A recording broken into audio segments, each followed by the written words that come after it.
Bayangkan, kamu sedang duduk di ruang tamu rumahmu yang mewah. Marmernya mengkilap, lampu kristalnya berpendar indah. Tapi di balik kemegahan itu, ada bau amis yang tidak pernah hilang. Bau yang hanya tercium olehmu, pemilik rumah ini. Malam ini, kita tidak bicara soal hantu yang melompat dari kegelapan. Kita bicara soal pengkhianatan paling keji dalam darah manusia. Kita bicara soal seseorang yang dijadikan alat bayar. Kisah yang akan saya ceritakan ini adalah tentang seorang anak yang baru menyadari bahwa ayahnya bukan sedang membangun masa depan untuknya, tapi sedang membangun kuburan di bawah fondasi rumah mereka sendiri. Jangan matikan lampu, karena kegelapan di luar jauh lebih aman daripada kegelapan di dalam narasi ini.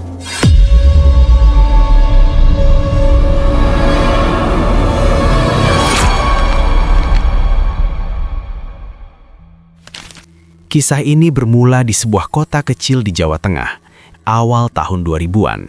Sebut saja Pak Dharma. Dia adalah seorang kontraktor yang hampir bangkrut. Hutang menumpuk, aset disita.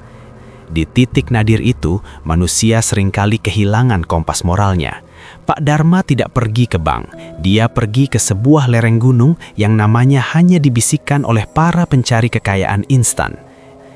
Di sana, di bawah pohon tua yang akarnya melilit seperti ular, sebuah kontrak ditekan. Bukan dengan tinta, tapi dengan niat. Syaratnya sederhana di awal. Sesuatu yang paling kamu sayangi akan menjadi milikku saat masanya tiba. Pak Dharma setuju. Dia pikir itu hanya kiasan. Dia pikir itu mungkin hanya soal umur yang diperpendek. Dia tidak tahu bahwa kegelapan tidak pernah bermain dengan metafora. Kegelapan selalu bermain dengan literal. Hanya dalam 3 tahun, hidup Pak Dharma berubah 180 derajat. Dia menjadi orang terkaya di kecamatannya. Rumahnya paling besar, mobilnya paling mewah. Tapi anaknya, sebut saja Andi, mulai merasakan ada yang salah. Setiap malam Jumat Kliwon, Pak Dharma akan mengunci diri di ruang bawah tanah. Bau kemenyan akan menyeruak, bercampur dengan bau daging mentah. Andi sering menemukan bercak darah di lantai dapur yang tidak pernah dijelaskan oleh ayahnya. Andi bercerita dalam catatannya, ayah sering bicara sendiri di sudut ruangan yang gelap.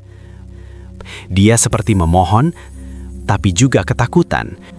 Suatu malam, saya melihat ayah sedang menangis sambil membelai foto saya, tapi matanya kosong, seolah dia sedang melihat saya sebagai seonggok daging, bukan sebagai manusia. Inilah fase penyiraman. Sebelum tanaman dipanen, ia harus disiram. Pak Dharma sedang membesarkan tumbalnya dengan kemewahan, agar saat diambil nanti, sang penguasa merasa puas.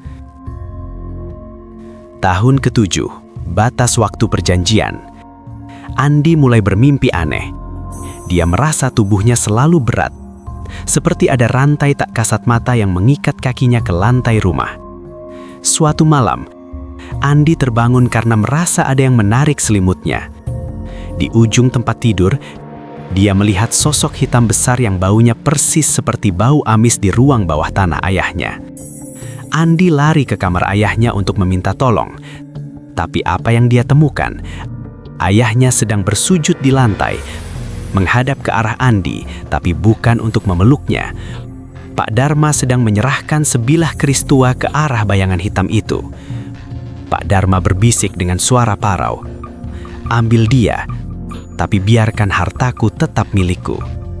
Di detik itu, Andi sadar, semua mainan mahal, sekolah elit, dan kenyamanan hidupnya hanyalah biaya perawatan untuk sebuah ternak yang siap disembelih.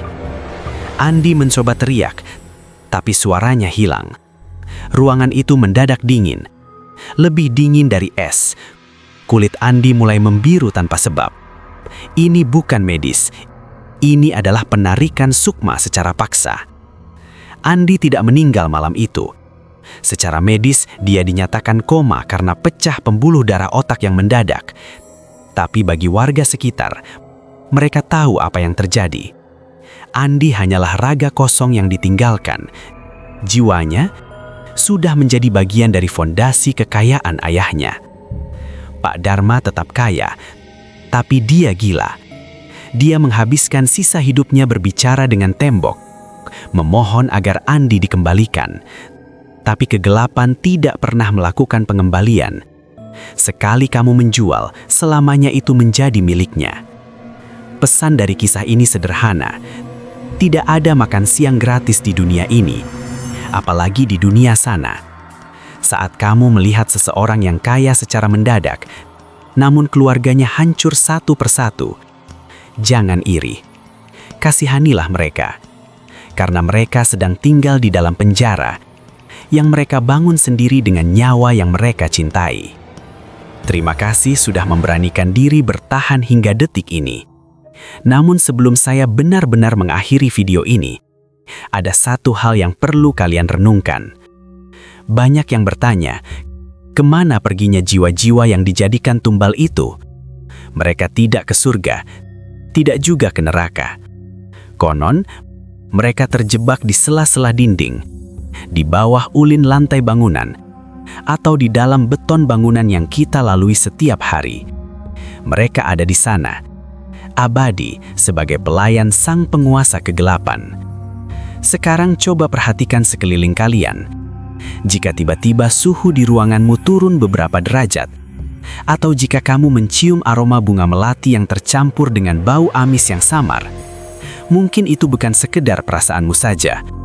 Mungkin kisah yang baru saja saya ceritakan ini memicu mereka untuk mendekat.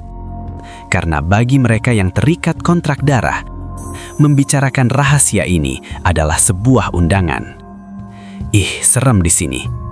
Segera kunci pintu rumahmu, matikan lampu, dan berdoa, semoga bukan namamu yang tertulis di kontrak berikutnya.